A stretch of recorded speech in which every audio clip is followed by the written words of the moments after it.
Hey guys, it's Robin, R's Island Crafts, and welcome to my craft room. Today I'm going to show you how to stitch this 2.5-inch strips of binding onto the baby quilt that we trimmed up the other day. I have you at this angle. I'm hoping you're going to be able to see what's going on here, and I hope that you don't hear the whooshing of the fan on the ceiling fan too much. Just let me know if it's too bad, and we won't do this area again. But I'm hoping, since this is where all the action's going to happen, that you guys are going to be able to see it really well. As I mentioned, I have already pre-made my 2.5-inch binding. I just used the fabric from the back of the quilt, so that's going to have a nice little bright white along the black on the outside of the quilt and brighten it up a little bit. We are going to stitch this on by machine 100%. We're going to stitch it onto the back first, bring it around to the front, and then stitch the front down. Normally you'd stitch it all to the front, bring it to the back, and then you would hand stitch it. I've decided I'm going to worry about all these loose threads and such after I wash the quilt, and we'll figure that all out then. Otherwise, I'll be here picking at them all day long. The one part that I'm not going to show you today is when we get all the way done with our binding, how to join the two strips together.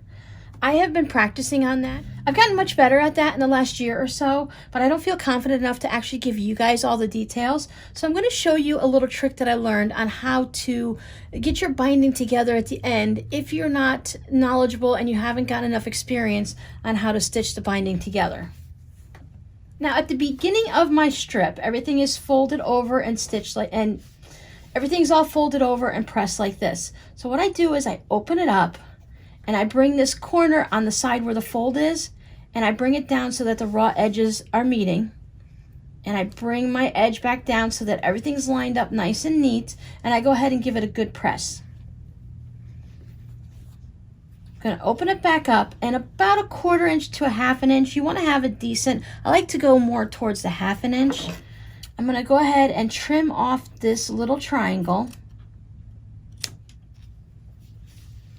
And I'm going to leave this large flap of seam allowance and fold it back down. When I finish putting my binding on, I'm going to be able to take the end of my binding and slide it into here, and this creates a little pocket, and then I'll just finish stitching it down, and that way I don't have to worry about joining any of the seams there. So if you've been struggling with that part, this is a neat little trick that you can do. It does give you a little extra bulk there. And you can possibly go through afterwards and hand stitch this seam down if you want, but I usually just leave it. It's a very small spot and it's not too bad. We're going to go ahead and start from the back. You can use some binding clips to hold down your binding if you want. I just go ahead and just hold it by my hand and stitch it as I'm going. I do like to use those when I'm hand sewing it down, but not when I'm doing it by machine. So I'm going to start just past my binding here where it just starts at the tip. With my 1/4 inch seam, I'm just going to stitch down a few inches past where this fold of the pocket is. I want to give myself enough room to tuck that binding strip in. We're going to stitch it down afterwards anyway, so it's okay if we have some unsewn. It's always better to err with a bigger pocket than a smaller one and trying to squeeze things in.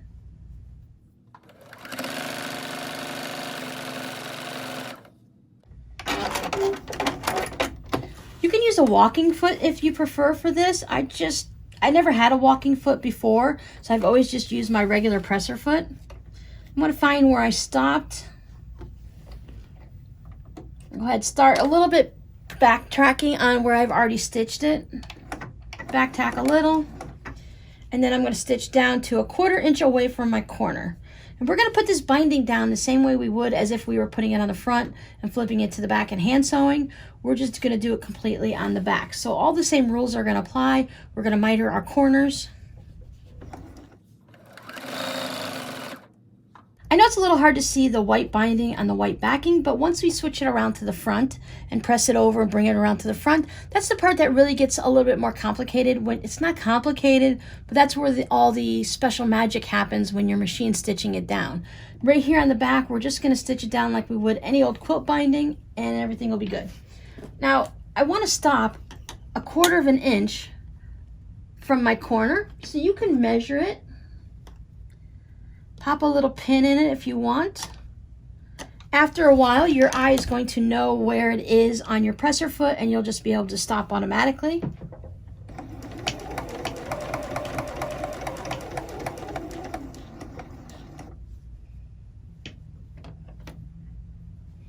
So mine has a little bit of a line right here. It lines right up at the edge of the quilt, so that I know I am at my 1/4 inch spot. Back tack a little.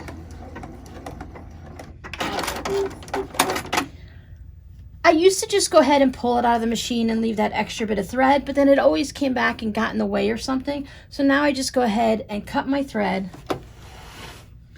spin my quilt around so that I can miter my corner. Some people like to take it and stitch diagonally off the corner to go ahead and help with their miter. I've done it both ways. When I fold my binding strip up this way, I want to make sure that this whole line along my quilt and my binding strip, that it's all going to be even. I don't want my binding all the way off to the side this way or this way. That's going to help me get that nice miter.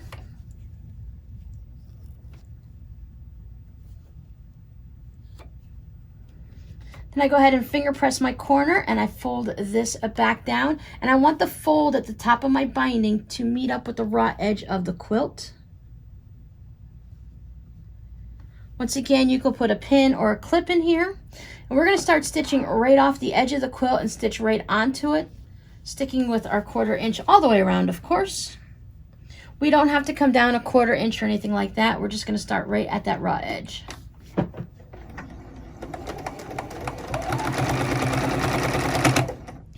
And we're going to continue stitching this all the way around, doing the same thing on all of the corners.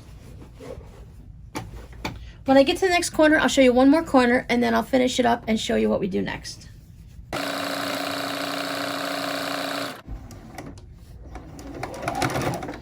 Okay, I'm going to come slow now, and when I reach a 1/4 inch away from the edge, I'm going to go ahead and stop. Back stitch. Cut my thread. Now, putting on the binding is just like quilting a quilt, in the sense that you need to have things around you to help support the quilt, so it's not pulling it off the table or falling into your lap and you're not struggling with it. I have some extra bins and a light and everything set up over here so it's easier for you to see, so I am fighting with it a little bit. But if you have enough support around you to support the weight of the quilt, you won't struggle. So we're going to take this and we're going to fold it up.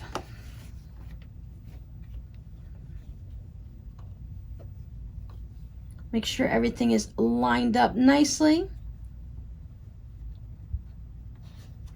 Put a little finger press, bring it back down, line up that little fold up there with your raw edge. Line it up on the side again. Get back to stitching down your binding. Now I've gone ahead and mitered my 4th corner. I am coming down my home stretch. Here's my little pocket that I'd started with. Now remember, this technique is not going to work for a quilt show quality quilt. This is just for your basic utilitarian quilt. It's going to work on this quilt perfectly fine. If just trying to get those joins to work just gets you so frustrated, makes you say a string of bad words like a sailor, and it gets you in tears, this is an alternative. But you should try to practice it on different things, on table toppers, wall hangings, every now and then when you're feeling confident with a quilt, just so that you can learn that technique. There's a whole bunch of different videos out there, and everyone has their own little secret little technique, the way that they do it. I've been finding that after watching several different ones, I've been finding different things to get from it. Right now, I've been doing it where you just have, you have the straight join. I haven't been doing it on the diagonal yet. That is the next thing that I'm going to be practicing. But for now, this is going to work fine. So I'm going to bring myself down to, just as I'm getting close, just a few more inches. You could put a clip or a pin so that you don't go too far. Okay, here's my little pocket, and I have it started stitching down here, right? So I'm going to bring this down. We're not going to look at this part right here. We want to make sure that our binding is going to go past this part, because this is where it's folded on the top. We're going to go past that part easily, no problem. So I like to bring it down. Let's see how far that is. About 1.5 to 2 inches. So I have a seam down here. It's nice if you have it where you don't have a seam in there, so that's kind of good. I'm going to go ahead and just trim it right here. Now I have all of this extra binding. What I like to do is I just fold it up and I put it into a scrap binding container. So the next time I do a scrap quilt, I can pull different strips out of there to add it to my binding if I don't have enough left over from the fabric. Or I can go ahead and open it up and use it as a 2.5 inch strip, and I could just use it in any type of project. I do have a fun little project that I want to show you guys later this summer on how to use these extra pieces of binding. So go ahead and hold on to whatever you have left over. I'm going to fold this in and tuck it down. Sometimes I like to take I have a little thin knitting needle here. I just go in between on the folded strip. I just kind of lay it down. I've done it before with my scissors also. I just like to make sure that everything is laying nice and flat, and I want to have the raw edges lined up nicely so that the folded edge here is against the folded edge there. I'm going to hold a little taut on this end just to make sure everything stays nice. You can put a little clip in here.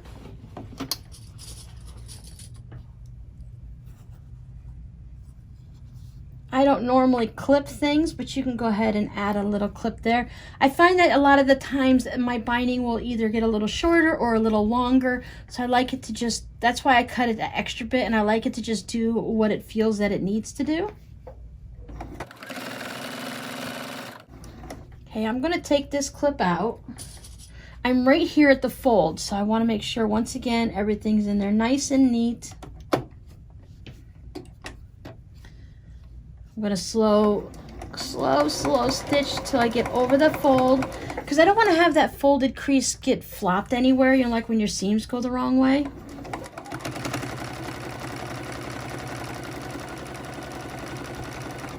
And I stitch right back on my stitching line for at least a 1/2 inch or so. Give it a little back stitch and cut your fabric, cut your thread. Okay, so here it is, our little pocket. So we do have this is that little loose piece I was talking about. Afterwards, after we machine stitch it down, if you want, you can go through and hand stitch this down. I usually don't bother with it because once you have everything folded over, and then the way I machine stitch it, it's going to catch most of that anyways, and I'm not going to have to worry about it. So now I'm going to take this over to my pressing station, and I want to go ahead and iron, and I want to press it open so that it falls over the edge of the quilt all the way around. I want to have that nice crease here so that when I bring it around, I don't want to have to worry about anything getting off balance. I want everything pushed all the way over. I take the pointed nose end of my iron and I go ahead and put it in there, and I give it a nice bit of steam all the way around. Okay, so now we are looking at the front of our quilt. I've gone ahead and I've pressed it so that I can bring everything around to the front like this. This is our original spot where we tucked it in. This one gets a little bit, we have to pay attention when we're stitching this down just to make sure it lays nicely. So what I'll do is I'll start just a little bit before that, just to make sure that this is the first part that I get down. The most complicated part besides the corners is just this area, and it's not that it's complicated, I just need to pay attention to what I'm doing, because otherwise you could be zooming around really quick and not catch it, and you might end up getting a piece just a little out of whack or something. So you just want to make sure everything looks good. You can always put a clip on it to remind yourself anyways. Sometimes I go through and I trim off all of these threads, but I know this white fabric likes to fray, so I'm not even going to mess with it, because by the time I got around the quilt once, the beginning part's going to be fraying again anyway.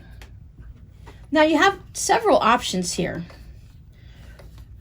Because I like a wider binding, so mine is a 2.5 inches, it is going to, when I pull it around to the front, it's going to be beyond here. A lot of times people will stitch in the ditch right along here, and then it'll catch just perfectly here, as if your binding goes just over that little sewn line. But because I don't leave extra batting to fill my binding, and I make a nice wide binding, this is going to be very noticeable on the front. I could have used a black binding and it would have just blended in with everything else, but why blend in when you can have something that sticks out, right?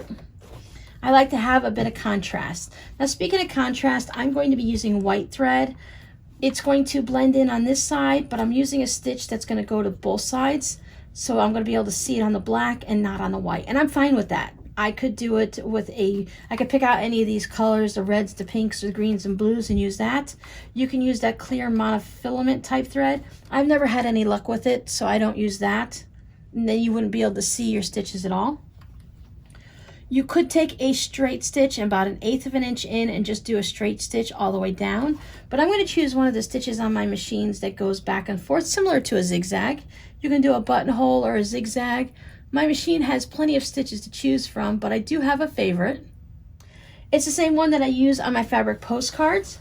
But before I put it on my quilt, I made myself a little bit of a mock-up. Now I don't have batting or anything like that, and you can go the whole route like that. But I have a piece of black fabric so that I can see the stitching.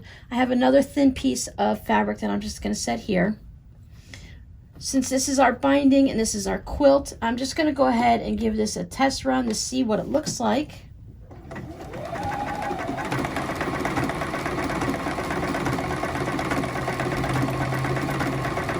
It's a little bit different when you're doing it with just the fabric because there's not a lot for it to grab into.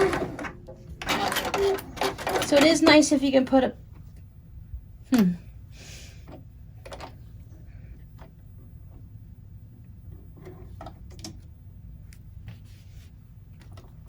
No wonder why it was doing weird stuff. I didn't have the needle thread.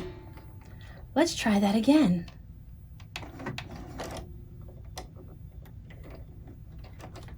Okay. I thought it sounded and felt funny.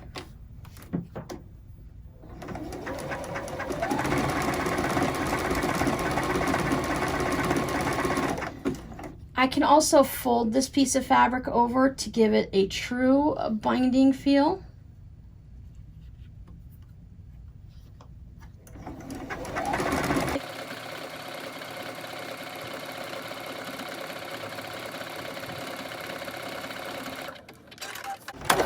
Now, I haven't used this machine yet to do a binding stitch like this. But you see how it covers over from the white fabric over to the black?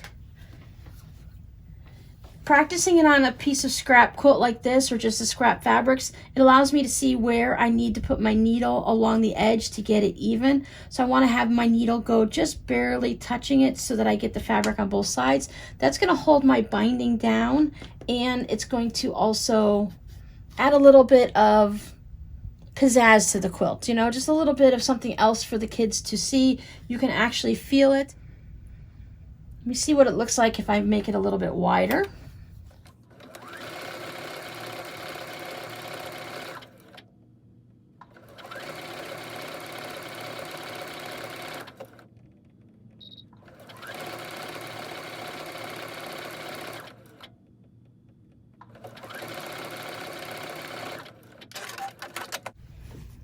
So I just did a little practice run. I widened it up a little bit. I let it go to where it naturally is when you first turn it onto that stitch. I went it as wide as it goes, and then a little bit of a happy medium. So the wide as it goes is a 7.0. The happy medium is a 6.0. I think I'm gonna go with a 6.4, which is about somewhere in between, and go ahead and use that. Now what this stitch is going to do is it's also going to help me hide any type of little mistakes. I have a hard time following straight on the line, especially when I'm trying to like stitch in the ditch. A lot of times when I'm stitching on this side, I'll end up going over and going clunk-a-clunk-a-clunk, which means I went too far over and everything. Sometimes when I first stitch my binding down, I might want to go more than 1/4 inch so that I have a little bit extra binding on the back. And the back isn't so narrow, and it also cuts back some of what's on the front. It's something you can just play with and find what makes you happy.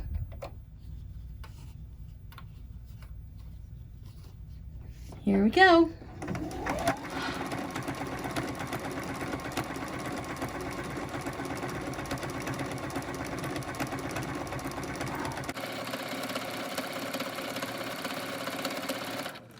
Now after you stitched it a little bit, you leave your needle down And you can bring it around so that you can look at it and see how it looks. Trim off my thread. I did struggle just a little bit in the beginning. I started a little bit too farther over on my binding, so I just slowly adjusted it. There's only 3 stitches here that are off. You can pick them out, or when we go over it again at the end to double back stitch on everything, it's going to be okay. I'm looking at it and going, okay, I got a stitch here and a stitch there. I'm happy with the way this stitch looks for this quilt.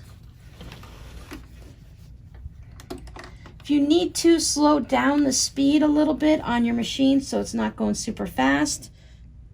Sometimes when I'm stitching, I like to just go full throttle and put my foot all the way down on the foot pedal. A lot of times I am able to regulate it, but sometimes I just get going crazy and I want to go super fast. So if I change and adjust my regulator, then that's going to go ahead and slow down my machine. And if my foot goes crazy and goes all the way to the floor, then the machine's still not going to go super fast. I'm going to go ahead and stitch down to the corner, and then I'll show you how to do the corner. When we get close down to our corner, I'm going to leave myself enough wiggle room so I can move my hands around and get everything done. I want to make sure that I have this going down nice and straight. I'm going to have a nice little diagonal corner here. I'm going to fold this up. You see how I folded it up, and I have this whole big spot of black between the corner here and there. So I want to just kind of manipulate this triangle here, this little diagonal, so that when I bring it up,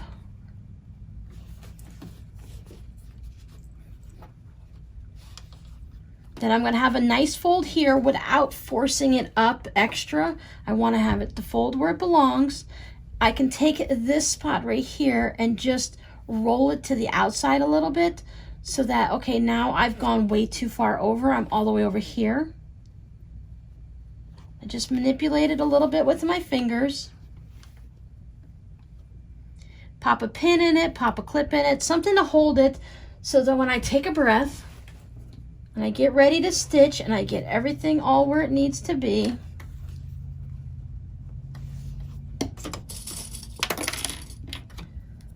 pop another clip here just so it doesn't keep pulling it down. I'm going to slowly work my way to the corner.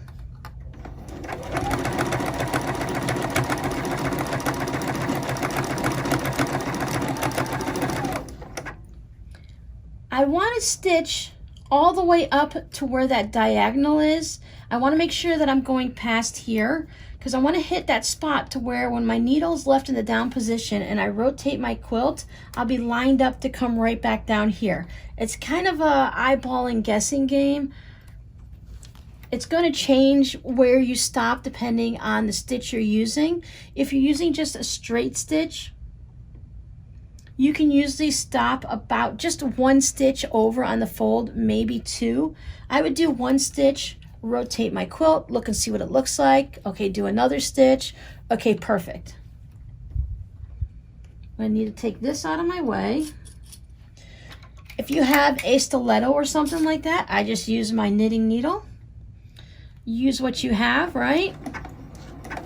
I'm going to go slow because I want to make sure that this piece of binding doesn't fold back over towards me. So I'm just going to hold it in place.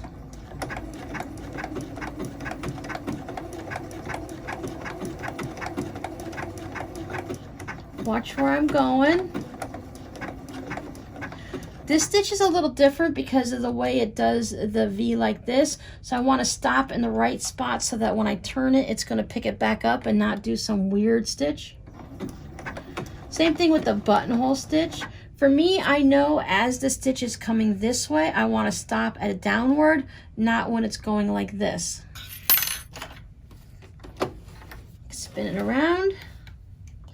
If you're a little bit off, that 1 or 2 stitches there is not going to stand out like a sore thumb. Even if you were to do it in a bright red thread, you're going to be giving this to a baby or whoever you're giving it to, even if it's you're making an adult quilt or one for yourself. It's going to go in the wash. Things are going to get a little crinkly and everything like that, so things shift on their own and it's not going to be noticeable. If someone is sitting there and following this down and saying, "Ooh, Robin, you were off by 2 stitches," you know what? they can make, if they're smart enough to know that I was off by 2 stitches, they can go ahead and make their own quilt. I'm going to spend my time making my not perfect little mitered corner there for someone else who's going to appreciate my quilt. I know that I haven't machine bound a quilt in a couple of years. I know I'm out of practice and I'm just doing it right off the bat for you guys with no practice. So how it comes out is how it's going to come out. And it's going to be, this quilt is going to be loved by a child or by the parents for the baby for what it is. It's the fact that I made them something handmade. It's got a lot of love put into it. And they're not going to mind if I have one little stitch off. And then I'm just going to continue down. And that's really just how it is. And you just finish it off the same way. When you get to the end, you're going to go ahead and backstitch. And you're all set. So let me go ahead and finish this up and I'll meet you at the end. I have just this little bit left. I have one more corner. I thought I'd do the corner one more time with you guys. I will cut these threads now though because they're in my way.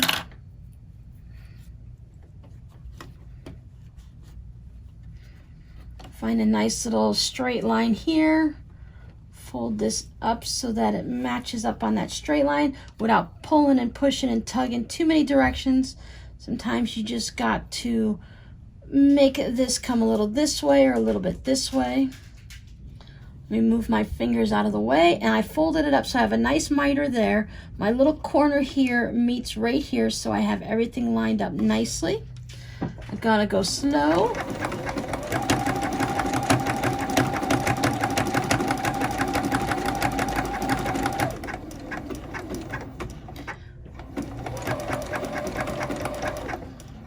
I am right at that miter right now, so the stitch I'm doing, I want to make sure I come down a little bit.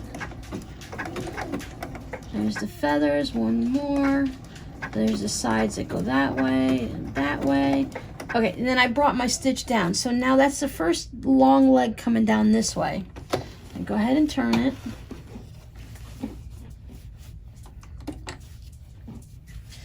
Sometimes when I'm doing it, I like to run my finger through here just to make sure, first of all those threads are laying down. Everything's laying down nice and neat and flat in there.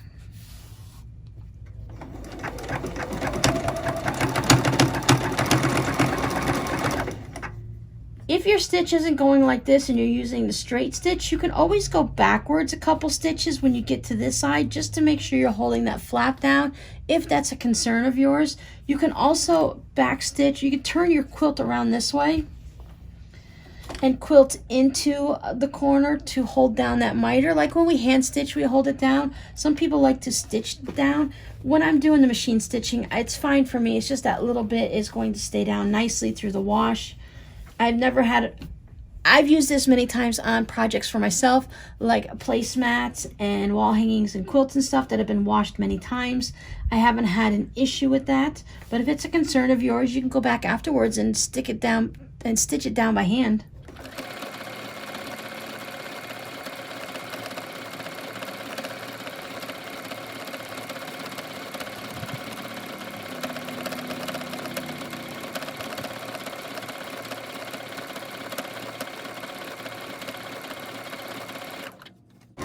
And then when I get to the end, I just want to make sure I go a couple stitches past the beginning.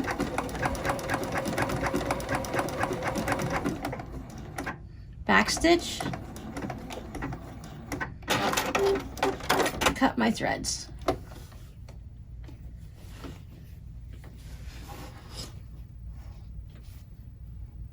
So you can see right there where when I started and I was a couple stitches off. It's okay. I could have gone down a little further and covered it up. I'm not worried about it. Now, when I say things like this, I get comments in the comments like, why are you always showing what's wrong with your quilt? You don't have to show it. You can keep it hidden. No one needs to see it. But the reason I show these issues is, what if you're having the same problem? I want you to know that it's okay to make a mistake, that you can either live with the mistake or you can go ahead. So yeah, I don't mind pointing out any mistakes. There was a few times on the back where I must have gotten out of control a little bit, and I went ahead and I stitched onto my actual binding in the back. There's a little section right here that I just got the little leg of it that went over onto the binding. I probably didn't pull it over far enough on this side. I didn't run my finger down it. It got a little bit narrower, but that's okay. Everything is held in place. As soon as I heard the clump, that I knew I needed to go ahead and stop and see what was going on. That's a really good sign. When your machine is humming along and everything's great, then all of a sudden you hear a weird noise, like it's going through, I say the clunk, clunk. You guys know what I mean. You've heard it before when you're going through 2 layers of fabric and next thing you know you're going through 4 or 6. It makes an extra clunkety sound. And when I heard that, then I knew I got a little bit past. I figured out, okay, let me look at the back and see what I was doing. Okay, let me readjust myself and keep going. It takes some practice. You have to be doing this regularly to get them to go good. If you don't want to use a lot of thread, I suggest going with the straight stitch. This takes longer and it takes more thread. It's also more noticeable. Now, thankfully, I used the white on the back. If I'd have used a bright color, you would see any kind of discrepancy I did on the back. But since my white matched my backing fabric, it's not as noticeable. If I got a little wonky anywhere, to see if the line is perfectly straight, you could see where I wobbled over. It's okay. Everything is held down securely. It's going to survive the child having fun with it. It's going to keep you warm in bed at night. If this were a dark fabric, or I was using a dark thread, if this was a dark blue fabric and I happen to use any other color than a dark blue thread, you're going to see it. So you have to be willing to have your stitches show up on the back. When you're doing the specialty stitches, it's not too bad, so you're like, you got a fancy stitch there. But I have all of my straight line quilting here. If I were to sew my binding on from the front with a straight line, I would then have a straight line that goes through here, contradicting the ones that are going across this way. I don't have a problem with that. I don't think anyone but a quilter is going to notice that if you have a little stitching line here. If you go to the store and you pick up any of their blankets or what they call a quilt at Walmart or something, you're going to see a lot of problems. And people still buy them. People don't notice. People don't care. This is something you've made by hand and you've put a lot of love into it. Something is made for you. It is made out of love. It is made by hand. This is a machine, but my hands are guiding it. I make mistakes. We all make mistakes. It's okay.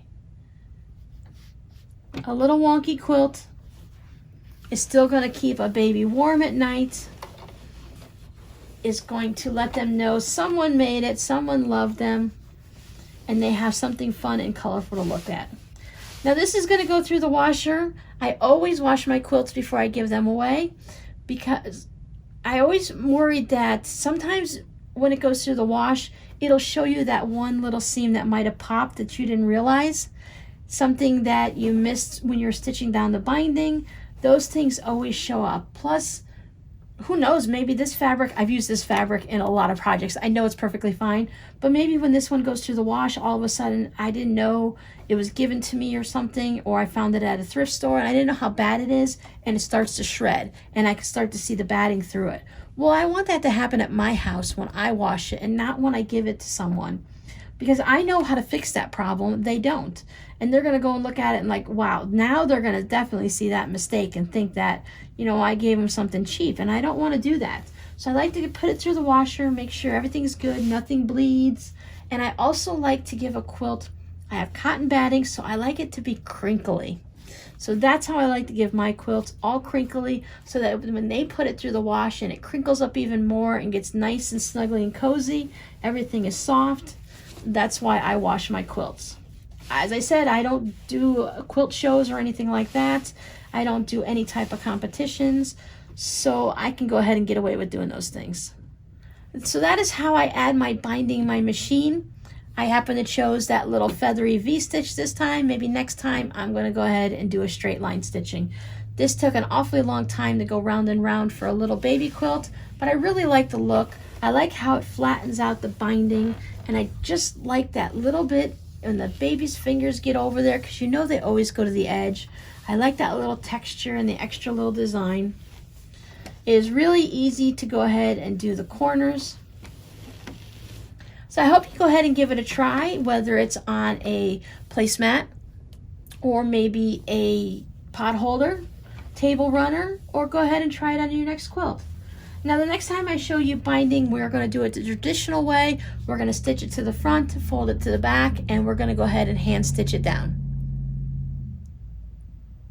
So thanks for hanging out with me, and I'll see you guys next time. Bye.